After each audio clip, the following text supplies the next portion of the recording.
Welcome to a new topic on the analysis of dividends and share repurchases. We've learnt some basics in Level 1. In Level 2, we'll focus on the theories of dividend policies and also valuation issues.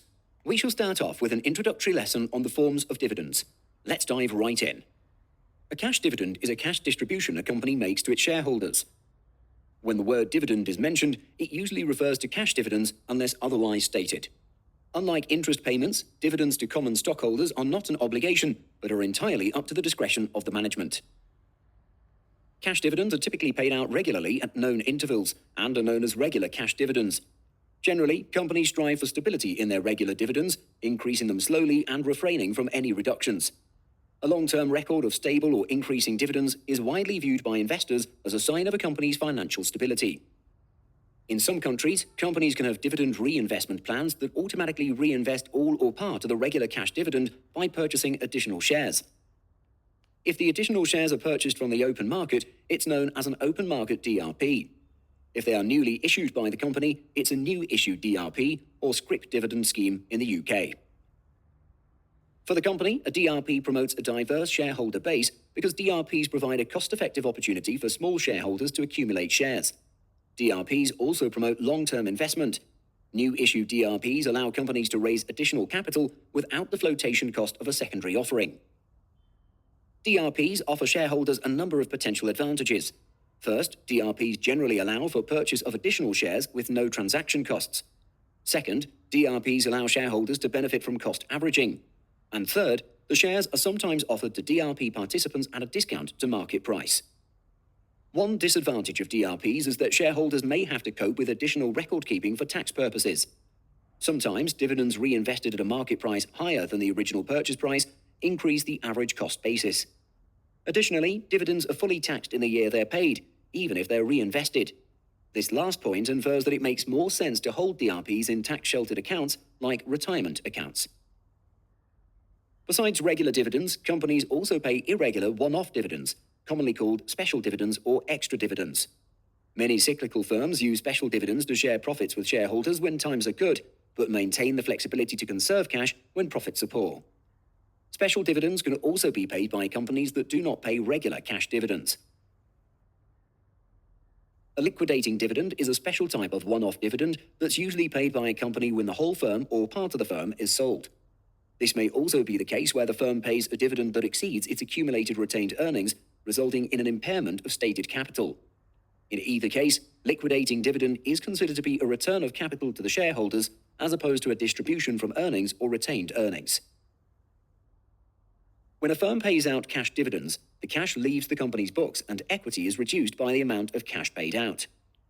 Sometimes dividends are not paid in cash, but in the form of new shares known as stock dividend. Stock dividends are commonly expressed as a percentage. A 10% stock dividend means every shareholder gets 10% more stock. So in this case, since this company has 10 shares outstanding, there is one new share issued. In the case of a stock dividend, the cash is conserved in the firm's balance sheet and the shareholder's equity remains the same. The main difference is that there are now more shares outstanding, but total equity remains the same. Each share is now worth less. As you can see, nothing much has changed. There's no economic impact on both the company and shareholders. As such, stock dividends do not affect the valuation of a company's common stock as a whole. Companies consider stock dividends desirable because they encourage long-term investing as the returns to the investors are retained to grow the company. This may mean less need to raise additional capital, which may reduce the cost of equity. Stock dividends also help increase a stock's float. As there are more outstanding shares in the market, its liquidity improves. Stock dividends may also be used to decrease the market price of a stock to a desirable trading range that attracts smaller retail investors. However, a more effective way to reduce stock price is to effect a stock split. Stock splits and reverse stock splits are similar to stock dividends in that they have no economic effect on the company or shareholders. Stock splits, which are more common than stock dividends, divide each existing share into multiple shares, creating more shares. Splits are expressed as a ratio. In a 2-for-1 stock split, each old share is split into 2 new shares. So in this case, the total number of outstanding shares is doubled to 20. There are now more shares, but the price of each share will drop correspondingly to the number of shares created, so there's no change in the owner's wealth. Reverse stock splits are the opposite of stock splits, where old shares are merged to form fewer new shares. So, for instance, a 1-for-2 reverse split in this case would mean that every 2 old shares are merged into 1 new share, effectively halving the total number of outstanding shares to 5. Similarly, even though there are fewer shares, the price of each share will get doubled, so there's no change in the owner's wealth. There's no change in total equity in the company's books either, as no cash was paid out. So we've seen that a stock dividend, stock split, and reverse stock split are corporate actions that do not change the shareholder's wealth or the company's balance sheet, so they have no effect on the value of the common stock. In a way, a stock split can be seen as an alternative to a stock dividend. For example, a 2-for-1 split is equivalent to paying a 100% stock dividend. Accounting-wise, cash dividend payments reduce cash as well as stockholders' equity. This results in a lower quick ratio and current ratio and higher leverage ratios. Conversely, stock dividends leave a company's capital structure unchanged and do not affect any of these ratios. Equity-wise, stock dividends decrease retained earnings, but the amount is offset by an increase in contributed capital, leaving the value of total equity unchanged.